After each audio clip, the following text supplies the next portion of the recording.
Yo,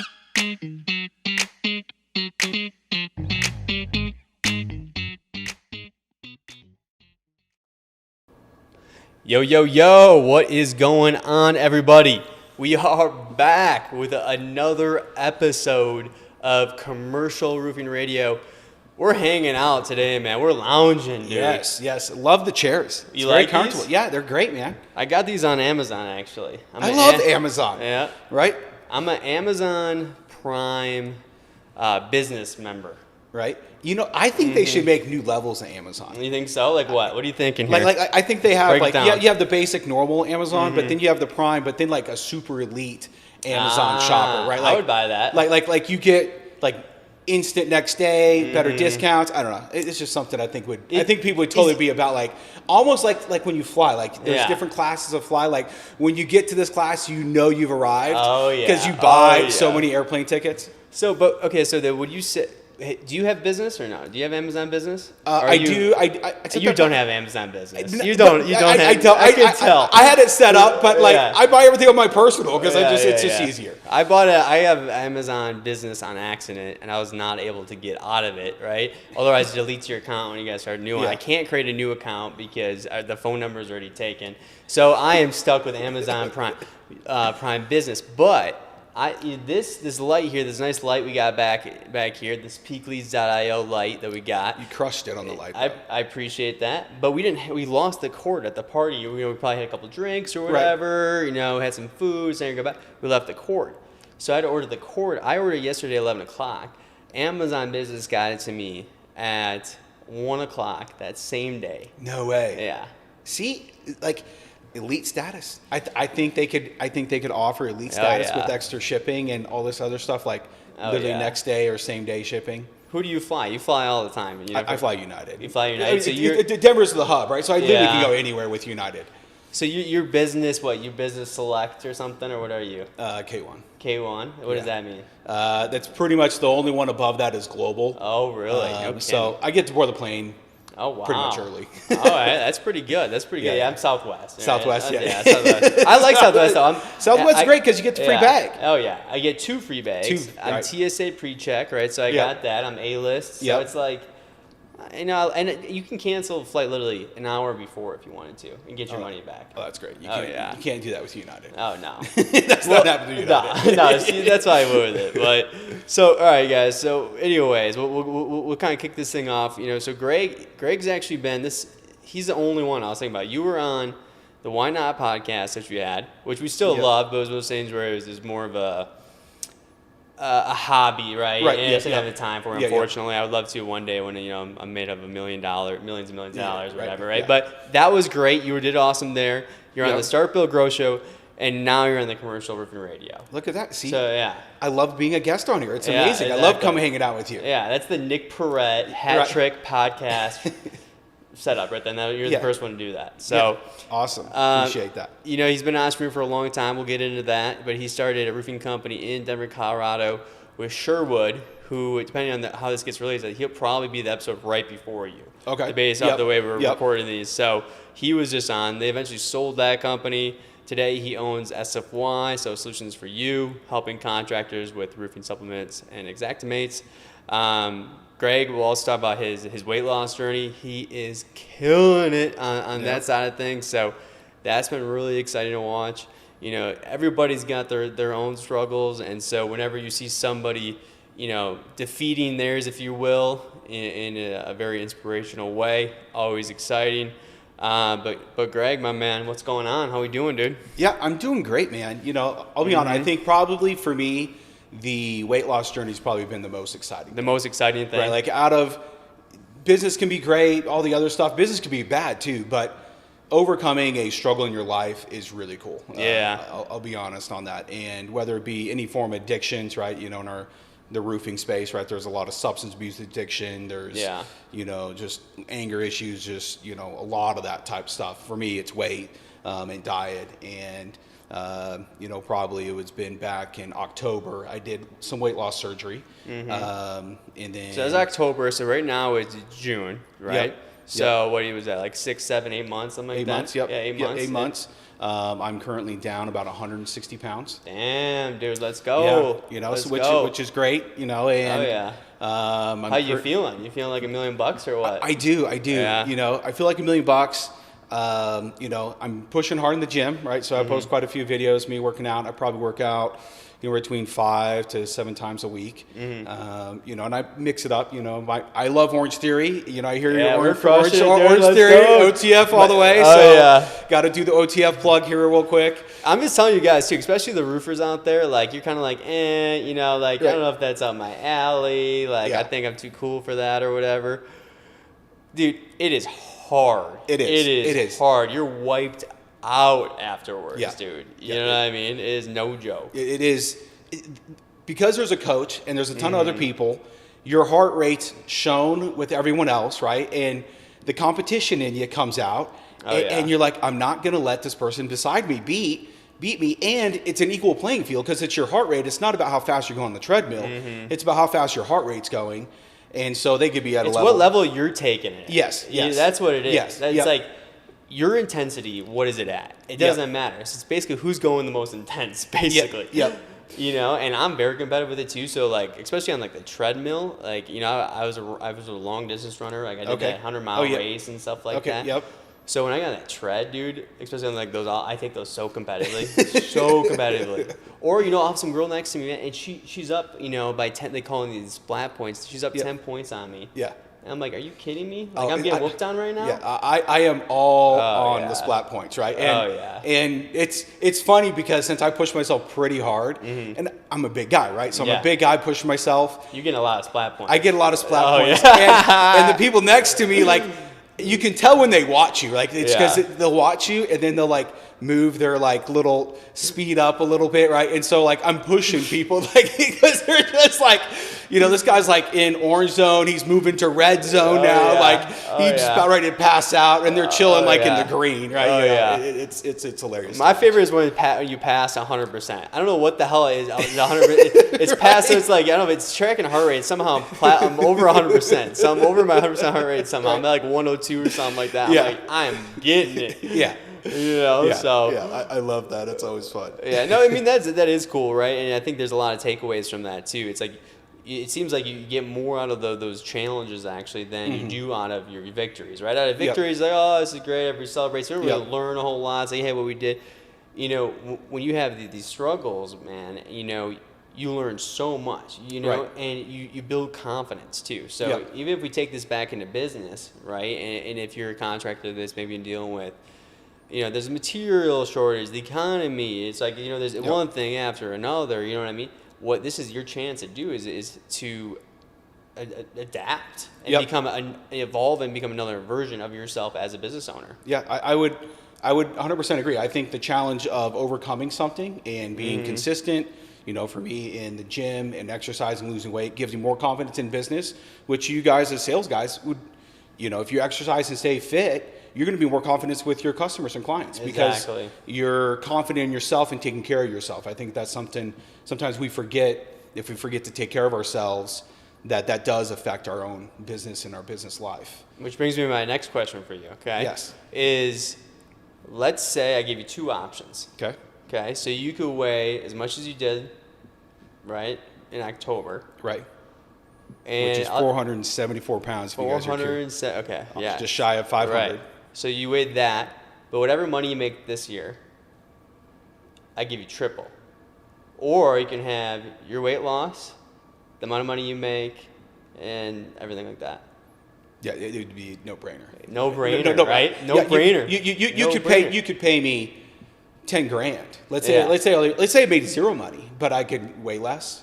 I take it. I take it in an heartbeat because the confidence inside me and what I could do with that and just my health and mental side would just overcome. I know I would overcome it and go farther than where I ever would be. Oh, this is really good. I'm gonna make sure. I just want to make sure because I'm telling you.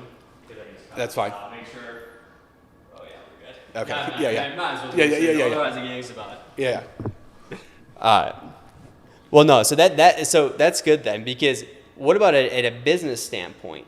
So does your business operate any different? Does the culture feel a little different? Like, does that trickle down at all when you? I think so. So yeah. I think so. Let's say let's say you have the opportunity to have a team of 50 people, or a team 50 people, but there's kind of chaotic. There's dissension among the ranks, and there's little fights and quarrels going on, and you're always defusing them. Or let's say you had a team of 15 people, but like everything's really smooth. And every day of the week, I take the team of 15 because from every 15, day, you can build something great. Yep. From the team of 50, you're on the verge of losing everything. 100%. And it's chaotic. You got headaches. Stress levels through the roof. Yeah, you might look at companies who have more revenue, who do more jobs, who, whatever, have more employees, and you think they got it all. They might not be able to sleep at night. They might have so many. They might be looking at you and be like, "Man, I wish I was a little bit smaller. I'd probably take home more money. Yeah, I would be as stressed." Yeah, it's very true. It's very real, right? Yeah. And I think the sleepless nights are huge. I think some, like, how am I going to fix this problem? Oh my gosh, like, this person's getting ready to leave. He's getting ready to take half my sales team, and just like when there's that type of dissension, it's just, man, life sucks. Life sucks. You may make a ton of money, but life sucks. Yeah, 100%. And it's funny is I would say this year, I say once or twice a year, I probably make a couple of decisions that don't put the business. It's like, all right, well, now I got to pivot. You know what I mean? I invested in the wrong spot, or what I mean, something didn't have the ROI I expected. I had the one person doing the wrong thing. Yep. And whenever that does happen, it sucks in the time, but it gives me an opportunity to reevaluate some things, think different, critically think. All of a sudden, like, I'm thinking about things way differently. Yep. When you get yourself in that pinch, you're thinking about everything differently. All of a sudden, you become a better version of yourself. It's weird, when you're under that pressure. It feels it's good. I think it's the philosophy of failing forward, right? Like, I tell people I'm just a professional failure. I fail. I have no problem failing. I have no problem taking risk, but I'll learn from those mistakes, and they'll make me better moving forward. Do you lose your confidence when you do fail, you say, or what do you think happens to you? How do you feel when you do fail? I do think there's a blow. Like, so I think if we would say hey, look, I don't feel anything, I think that's not true. Yeah. Because you're going to put time and energy into it and then losing that. But I think I've gotten better at learning to fail better. It's probably a better scenario. Like, hey, look, I'm going to look at what was successful in this failure, because usually failure is not all failure, right? Let's say you're building a company, you got 50 people, you got all the wrong people and staff, but you did learn something good. There was good that did come from that, right? And what was that good and what was that bad, and how do I re-pivot and adjust? So do I need to fire, some people? Hey, look, you might have to fire 4 or 5 people. Like, hey, they were my but they could have been your number one salespeople, but they're also your number one troublemakers across the entire company. Yeah, how do you know when it's time to fire somebody, would you say then? When it starts affecting the culture of the company. Yeah.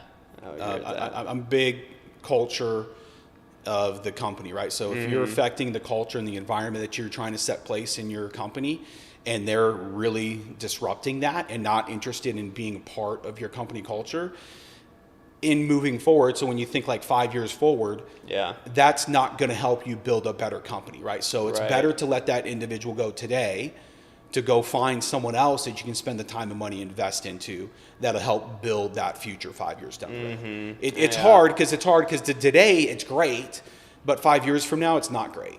Yeah, it's all about finding the right people. And the thing is they could be very top performers, right? Great performing people, but if they don't fit the culture, it's just not going to work. I mean, like you said, the culture does everything. That's what creates the mission. That's what attracts people to work there. That's what makes people want to get out of bed in the morning. Like when you work for a company that it just feels like it's literally clock in, clock out. Oh my God, dude, that is so brutal. Oh, dude. Yeah, it's all culture. I mean, you do good too. I mean, I see the same people working for you. Yeah. Right. I have a great team, great staff, and we all hire good people and we all hire back, right? So it's like, hey, look, this is a bad individual. I got to let him go. But the other side is, at some point, you can't do everything, right? And you need other people to help you accomplish the dream and vision that you're doing.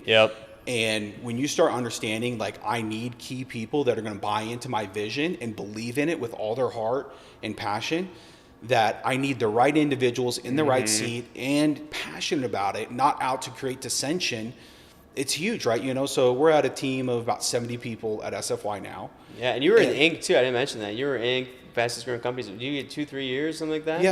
Yeah. So we've been around this year, 2016. So let's say almost 6-7 years now. Yeah.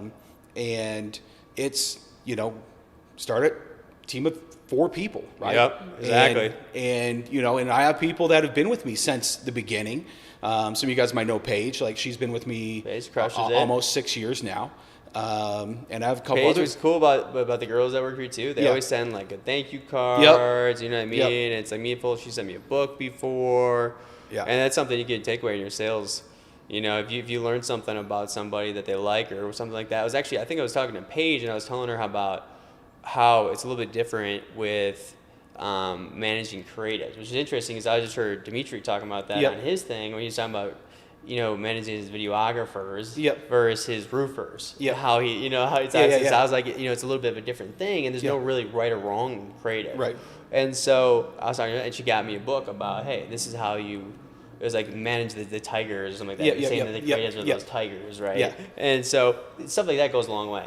Yeah, it's, you know, I think one thing that we do really well at SFY is follow up and follow through. Yep. Right. And, you know, sales guys, if you're looking to help take the edge, handwritten thank you cards. That's big time. I mean, is it work? Yeah, it is. But it pays huge dividends. Yeah. Huge dividends. And it's interesting because, you know, when I was going through, you know, like I said, I made a couple of decisions I think weren't the best in the last couple of months. And since then I've resolved them and I've implemented new solutions, I would say. But where was I going with this? What was I talking about? That's the first blank I've had in a while. I feel like I ate that, right? Like, and the thing is I had this point previously, and this is the second time that I wanted to bring it up. Oh, now I got it. Now fundamentals. I'm just gonna say it right now before I forget it because this is the second time. And I never blank on podcasts either, but for some reason this point I've been trying to get across.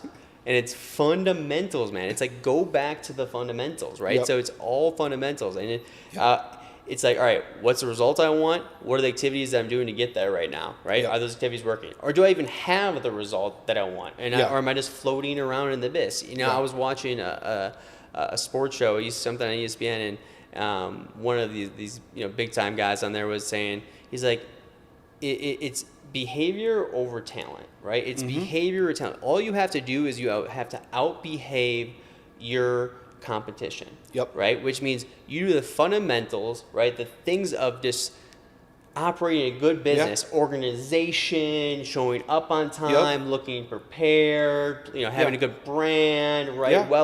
All the answering the phones right, having a good sales process, customer, all these fundamentals. Right? Yep. You behave well, right? Yeah. And you can beat people who might be more skilled than you or might be more experienced than you, whatever it might be. The habits, right? The habits, right? We are what we repeatedly do, right? Yep. So the habit, right? That's where excellence comes from, right? It's those routines and habits. I would agree. I think probably some people, if they would ask themselves, like, you know, so for us, we have a lead comes in. What are your steps when you follow up on your lead? We have 10 things that have to happen with a lead, and it takes about 45 days to accomplish it. Right? And we go through all this process on the follow up to make sure that now if the lead ends up dying, right, we do end the lead at some point. And I do also think at some point like leads die. Yeah. Right? Like, hey, look, it's just put them on a drip campaign and move on. But I think some people need to learn a system, right? I think a lot of people do a quick phone call, chink, it didn't go anywhere. It's dead for them there. But is it, or is it like, hey, I just need to do a little extra more follow up? Well, it's funny. So I pretty much I mean that's all spot on. And for some reason, the systems, the procedures, right, having those SOPs and stuff like that, it's really difficult to comprehend for some reason. As a business owner, it really is just the basics, right? It's just the rules that you play by.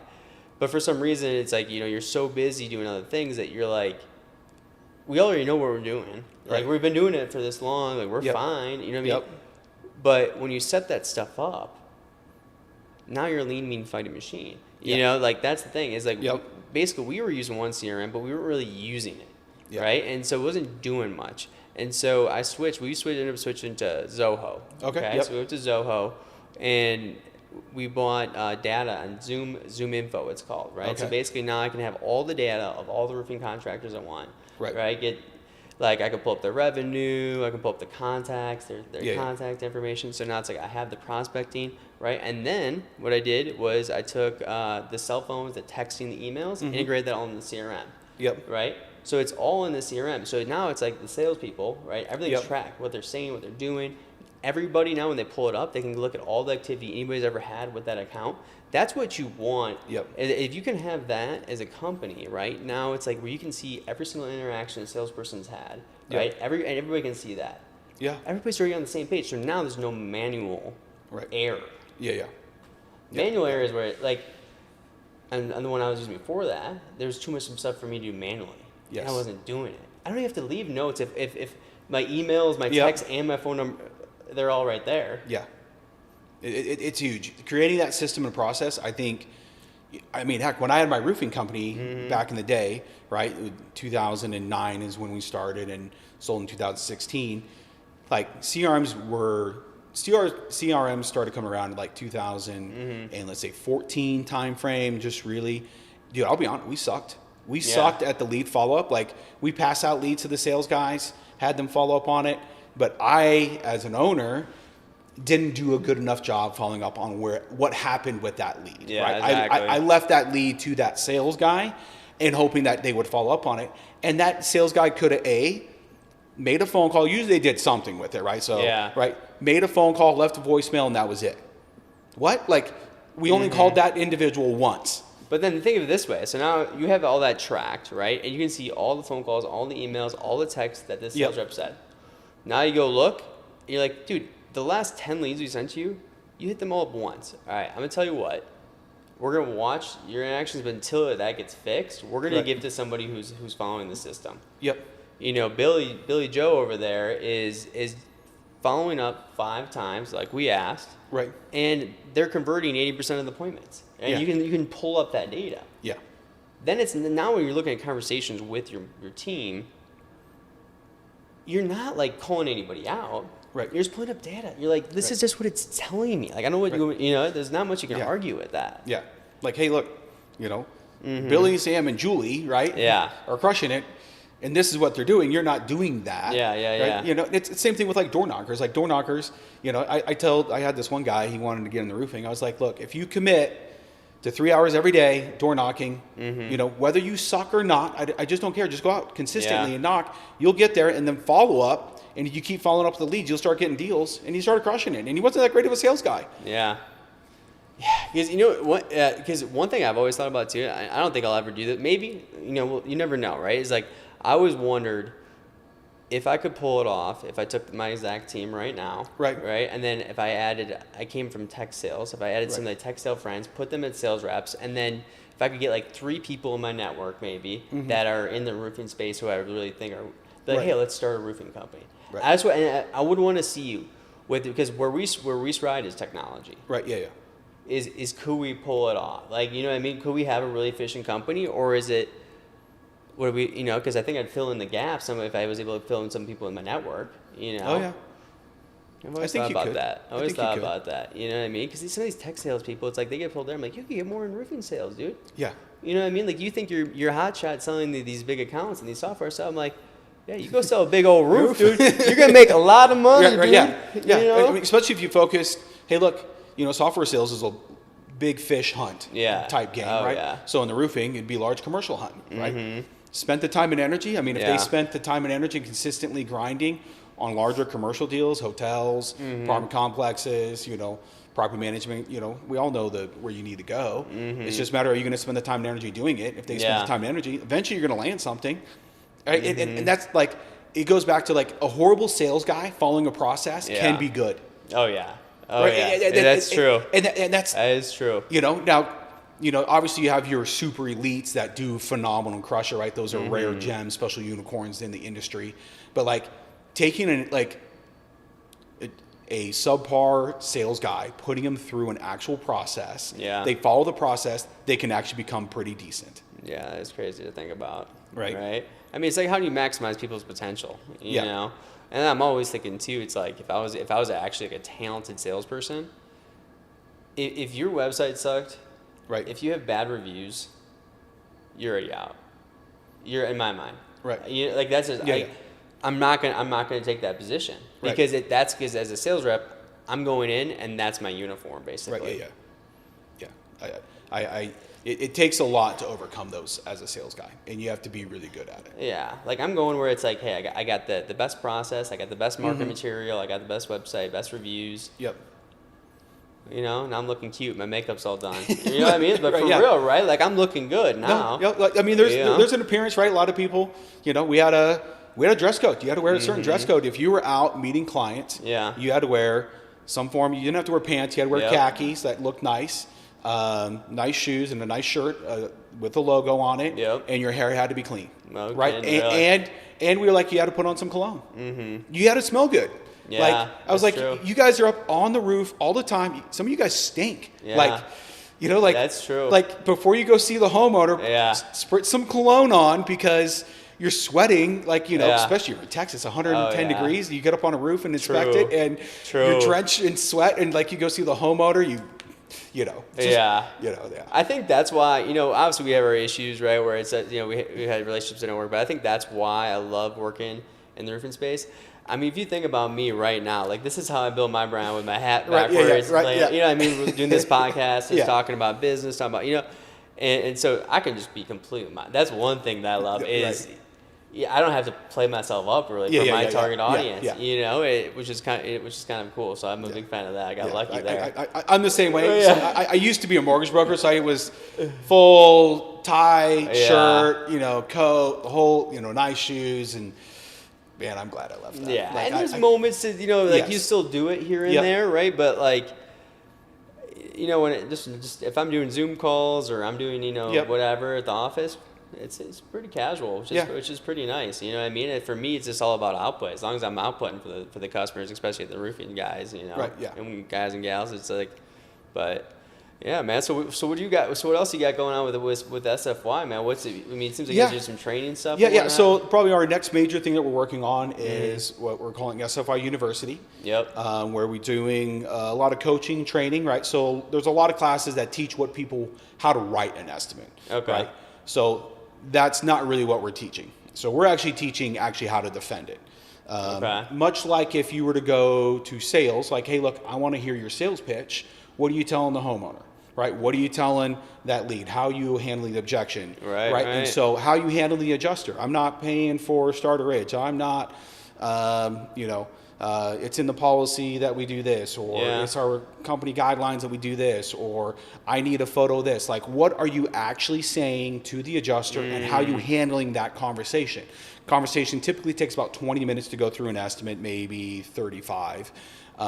But where are your hang-ups? Like, what are the things that we could listen to? So we listen to your pitch, and we coach you on what you could have done better. Oh, that's great.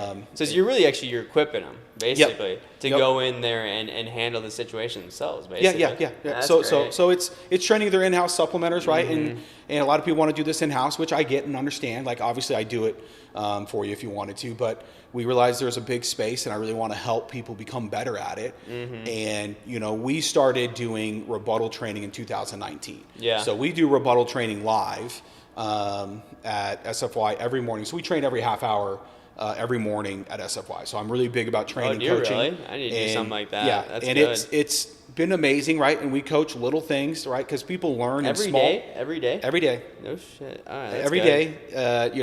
Everyone in the company. I like that. And it's everyone from the salesperson to the accountant to the bookkeeper, the entire team, right? It's the entire team learns something new, right? And then the rebuttal training happens in front of the entire company. So when you're doing the rebuttal training, it's in front of 70 of your peers, right? And you don't want to mess up. And role play, man. Right? If you're not doing role play, you need to be doing role play. We just did some role play too on the phones, man. You got to do it. It's people are like, well, it feels awkward and all this other stuff. I was like, well, let me ask you this: what's 2 + 2? It's 4. What's 4 plus 4? It's 8. The reason it's awkward is because you don't know your information. Exactly. You're not comfortable enough in your pitch. Yeah. And we make, we try to grab like, hey, who had a real difficult adjuster?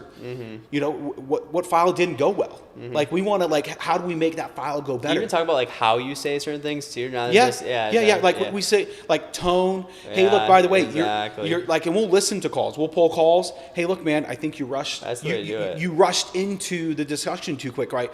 People forget they're human beings on the other line, right? Like they have families, they have a wife, they have kids, a husband, a spouse, right? They have a boss. Like you got to understand, like they're human beings. Like despite like they're not this, as much as we like to think of them, the evil, carrier, that's like, but you start treating them like a human being, right? You tend to get a lot farther and move forward with, right? At some point, you do need to be firm, but you don't have to be firm right out of the gate. What's that book? Is it How to Win Friends and Influence People? I mean, that's it. Yeah. And I need to work on that too. Like it tells you the playbook, right, to like properly get what you want, basically, right?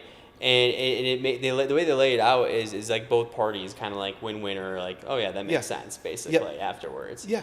And it's always ease. There's no attack. And that's one thing I got to work on too. It's so easy when you get frustrated. You know what I mean? It's like your ability to kind of approach those situations and these negotiation situations, whether it's internally or externally, huge. So it's like you got to check it out. What's the best way they can check that out? Yeah, just you can go to sfyoffice.com or sfyuniversity.com. Both will get you there. Yeah. We have classes. You can sign up for them and click it. They're 2-day rebuttal training, so it's really easy to come in, step away for 2 days, learn, grow. We also teach Xactimates certification levels. I'm really big about, certification is just another bullet in your belt, right? Like the more certifications you have, the more ammunition you have that you can carry. And what I like about this too is one thing I want you guys to be thinking about this year is not necessarily more of things, but how to maximize what you already have. Right? Whether it's people, leads, whatever it might be, right? So in this situation, right, it's one of those situations where not only can you maximize how much you're getting, how much, per job or whatever it might be, right? But you're also maximizing that knowledge of what these people on your team can produce because you're trained in developing those people too. I mean, your ROI is going to hit instantly, right? Because they're going to be able to, when we hit specific topics, right, we can't cover everything in 2 days. Like there's just way too much content to cover in 2 days, right? So we focus on a couple key points. We have currently like three different types of classes that cover different topics. And then we go through whether we cover the topic or not. We want to hear your full rebuttal on an entire claim. So you get full exposure, and we can coach you through it, how you get better at it, how you get to listen to us and our team and what we're doing. You get to hear some of our live rebuttals, so you can actually see what we do internally. Cool. Everyone that's taken the class has been stunned at the growth level that they saw themselves. That's great. So what about internally? Who's responsible for those 30-minute? So I have a team of people, right? So I have a full-time trainer on staff. Oh, now. Really? Okay, that's what you do it. And then I have 2 full-time auditors that audit stuff. So they go through and help train and coach content and material. So when you have a full-time trainer, they help train. They help implement the training programs throughout each department. So when different departments and different. So they do internal training as well as external training with the SFI universities. Do a little bit of both. But how do you take an individual from square one, right? So a lot of people start in their companies. My sister's the office manager, and I want her to start supplementing claims. Yeah. Right? Like she does everything, and she has some free time. Well, this is what we do: is how do we take someone that comes in that knows nothing, and how do we make them become an estimator, right? And so we take that. It takes us about 8 months to accomplish that goal. And for us, it's, we're drowning them in information and pushing them the boundaries for them to get to that level. So what tips do you have for somebody like me then, when I don't have 7D, I have 7 or 8 people, what about a training standpoint? Because I'm guessing that would fall on my shoulders as of right now. I think, bite sizes. That's probably you pick little things and hey, maybe 30 minutes every Friday or something like that in the beginning. You know what I mean? Yeah. Yep, bite sizes, right? Because you have to work on putting content behind the training. Exactly. Like you can't just, hey, so look, it's not the 30 minutes. It's 2 hours before, whatever it is, to get the content together. And it typically takes. Yeah. There's a rule of thumb. It takes about, so if you're going to do training for 30 minutes, it takes typically about 2 to 3 times that to gather all the information. That's good to know. To put together an actual training course together. Yeah. But I mean, that's something to think about for you guys out there if you want to stand out, right? Is to offer that ongoing, and that's something I got to think about. And I keep thinking about it. And I'll do sporadic type stuff, but I need something that's more consistent, going back to those fundamentals, those habits, everything like that we want to create. But yeah, man. Well, real quick then we'll go into the game. So just so we'll play a game after this, and then also we'll do. You have to end with enlightenment. So you either got to give me a quote, a book suggestion, a life lesson, something to think about, right? Okay. Some kind of insights to leave the viewers with. But so you guys did mostly residential, you and Sherwood, right? And then when you guys were working together? We mostly did residential. We were starting to get into commercial, but mostly it was like 95% residential. So do you work on some commercial properties now too then, or what? With SFY? SFY we do. Yeah, we get commercial leads that come our way, and we'll do them. PAs do a great job picking up the extra work too, so I'm not going to say like we crush. There's probably 3% of our work volume is commercial. Most of it's all residential. Yeah. I also do water mitigation, so water restoration stuff. So I do a lot of that stuff too as well. And then your boy Sherwood, he went all commercial. Yeah, he's all commercial. Did you wear him down on the residential side, or what happened there? He's like, screw this. He's like, I need X amount of roofs or residential. How many headaches? And the customer problems are just. Yeah, exactly. To the next level. Yeah, oh my gosh. So you probably burnt him out. Yeah, I did. You're probably his inspiration to go commercial. It totally was. Yeah. If you ask him, he's like, he hardly ever touches. If you get him to do a residential claim, it's a rarity. He's like, you should be honored and blessed. I love it, dude. Well, cool, man. All right, so we're gonna bring it into. Don't look at my computer though, okay? Don't cheat, because I know how people are sometimes. Dave Estes. I don't know if you know Dave Estes. He works for Randy. We had him on the show pretty recently, and I think that guy was looking at the answers. Okay. That's something Estes would do. All right, so it's who wants to be a roofing millionaire? All right. Okay. You get 2 lifelines. You get 50-50, right? The 50-50 removes 2 of the wrong answers, leaving you with a 50% chance of getting the answer correct. And then the second one is phone a friend. Call one person. They don't. They can Google it. I don't care what they do. Right? Well, I'll give you like 45 seconds or so, and then if they don't pick up, that sucks for you. You should have better friends. You should have known. All right. All right, so the trivia is it could be roofing, it could be something to do with you. It's kind of sporadic here. First question is, here's some Denver trivia for a Denver local, okay? Downtown Denver is ever-growing and it has something fun for everyone. Where does it rank on the largest downtowns in the U.S.? Is it A, 4th, B, 10th, C, 8th, or D, 15th? 8th. Their answer is B, 10th. So close. You're probably going in between those two if I had to guess, too. I was like, I know it's not number 4. We're not that high up, but like that's pretty big, though. I think it's even a little bit bigger than I expected, to be honest. I didn't really know where to put that. So we're 10th. We're 10th on the list. All right. With a lot of roofing experience under your belt, you should get this one. That's what Danae wrote. Remember, Danae writes these. So if you don't, she's calling you an idiot. This is going to be interesting. Take a wild guess. How many roofs are installed on homes each year? Is it A, 1.5 million, B, 900,000, C, 5 million, or D, 3 million? Across the United States? 5 million. 5 million. You are correct. That is a lot of roofs. So, hey, guys, if you're out there, I see a lot of collaboration between contractors in the same market. It is okay. You can do that. You can learn from each other. All right? I was just on the phone with another marketing agency who works for roofing companies yesterday, and he invited me to a networking group that he says he's helped it. You know what I mean? Like, he literally... So, There's 5 million roofs. Get out there, network, collaborate, my friends. I don't think any of y'all are doing 5 million roofs. Yeah. If you are, you're the GOAT. Right? Yeah. You're the GOAT. Why are you wasting your time listening to me? Please turn this off. Right. Please turn this off and stop wasting your time. You're getting dumber. We'll give you Captain American status or something. Yeah. All right. So this one is easy, dude. I think she teed you up for an easy one here, man. If you don't get this one right. Hail is the leading cause for roof damage. Which state has the most hail out there in 2021? Is it A, Texas, B, Kansas, C, Colorado, or D, Nebraska? Texas. A, Texas.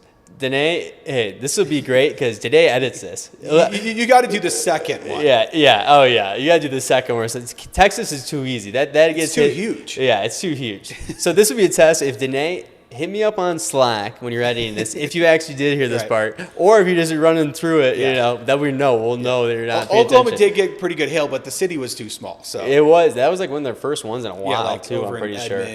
Near where Derek's at. And Colorado hasn't got... Yeah, we're struggling. So we'll get something here, though. This is July. It could be. I remember July 4th. It did hit one time when I was at my cousin's house. There was a hailstorm in October, like 30th, 31st. Oh, really? Well, hopefully it's not that long. I'm hoping July. July sounds better. July sounds better. But Texas, it's crazy. I mean, according to this, Texas took the lead with 688 hail events. I don't know what a hail event. Maybe it's just some kind of minor. Yeah, it could be a minor. Yeah, it must be. All right. So another Colorado question here, okay? So this goes to the 14ers, all right? So we're talking about the tallest peaks in the state. They're all in Colorado. Oh, yeah. But what's the tallest one? That's what I'm asking you about. Great. Oh, yeah. You. Hey, guys, there's like 56 14ers in Colorado, okay? And I probably hiked I would say to the top of probably 25 of them or something like that. Okay, so, yeah, almost half, I would say. I have done the tallest one. Great. All right. So, what is the tallest peak? Is it A, Pikes Peak, B, Mount Harvard, C, Mount Evans, or D, Mount Elbert? Let's take a lifeline 50-50. All right. So that leaves you with two, Mount Evans or Mount Elbert. Mount Elbert. That is correct. Nice work. That 50-50 helped you out quite a bit. Yeah, nice work. I really thought it was Mount Elbert. So I would say the lifelines have been pretty disappointing so far since the implementation. People have been excited. I have seen that was a good use of one. A lot of people keep both of them. I've seen that. Phone a friend, we had a good phone a friend moment, but they didn't get the answer right. But it was definitely a good moment. Right. It was exciting. Who knows? Maybe as we go on, if you guys have any ideas for lifelines to switch it up, right? Or if you want to name the frickin' show, right? Not commercial roofing. I'm not gonna change my podcast name because that'd be a lot of work. But just the game. If you got a good spin, if you're creative, hit me up. Give me some free advice. I would love that. All right. Now the last question here. You're a Star Wars fan? Yeah. Are you a big Star Wars fan? I like watching it. I don't know if I have all the facts and data. That's where I'll get hung up on. So but are you like a big fan of watching the films? Oh, yeah. You are? Okay, good. Yeah, I watch. I'm just I'm testing my research to see how good they are. Because Right. I feel like they're going to mess with me one time. It'll be like somebody I don't know that well. And they'll be like, you're a big fan. And they talk something real weird. And they're like, what are you talking about? All right, just confirming. All right, so what year did the very first Star Wars movie come out? Is it A, 1968, B, 1977, C, 1981, or D, 1975? 1975. It is B, 1977. So I just got to ask you, to friend and friend. You got the phone a friend left. Right. You got a phone a friend left. If you like Star Wars, you probably have a friend that has Star Wars or has an iPhone that could Google it. Google it, right? You know what I mean? Like, why not give me your best performance? You know what I mean? I feel like I have to put some kind of like legit incentive. This teaches you a lot. If you don't put incentives and stuff, people just kind of float around. You know what I mean? Yeah. I have to be like, hey, everyone you get right, you get a point, and you add up or something like that. You got to stack. That was bad. No one cares. Nobody cares. For everyone, so this probably hype it up, right? So for each one you win, you get $1. Yeah. And then if you get to the next one, then you get $2. Yeah. If you get the next one, you get $4. Yeah. You get the next one, So so it stacks up a little bit. I should hit up my accountant then and be like, all right, hey, I need like $1,500 in singles. I got this podcast, right? And I'm not, can you make sure we expense this out? This isn't right. Me, Yeah. You know what I mean? This is my millionaire show. Well, because I knew it was right around there, so I was like, so I missed it by 2 years. I got a prize for either way. So that's the thing is I want to give the Okay. prize either way because basically I'm gonna give you a shirt here, right? Awesome. And I'll present to you in a second. But basically, the shirt is we don't know for sure. We're either gonna be like, hey, you either have to be on the podcast or be a client to get this shirt. You know what I mean? Because we came out with 3 different shirts, right? It was like this. I'm not gonna say the one we went favorite, but one was like. I don't even remember, man. Another blank. That's another blank. But you know what? This is gonna be a good time to just do this. I'm having some blurred moments out here today. It's been a long month of June. Like I said, for you make some bad decisions. Also, you got to work a little bit more. You know what I mean? You make some mistakes. All right. We got it right here. Sweet, nice. Well, read it to me, baby. Look at that. Read it to me. Read it to me. I like big roofs, and I cannot lie. Oh yeah! Ho. See, Yes. that's what I was looking for right here. You want one of these bad boys? You either got to work with us or you got to be on the podcast. Otherwise, you ain't getting it. So, this is like the green jacket at the Masters. Here you go, Greg. Jacket, Congratulations. right? Yes. Thank you. I appreciate it. This Get is that. awesome. Yes. Let's go. Put it up for because I'm sure Janae will do a little zoom. Oh yeah, there we go. Right. Oh yeah. Nice. Boom. Hit him. Let's go. My dude. That is love awesome. it.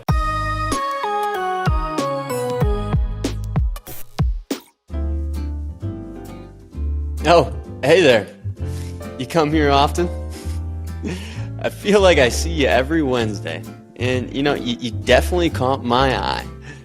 I'll tell you one thing. You know how to stand out from a crowd. You already got a lot of great things going for you. I mean, I see your company. I see what you got going on. I want to be part of it. How about I give you my number and you send me a text? 720-796-4935. Hey, yeah, it's Nick, right? Peakleads.io. I think we can help you generate some commercial roofing leads. Looking forward to chatting. Talk soon.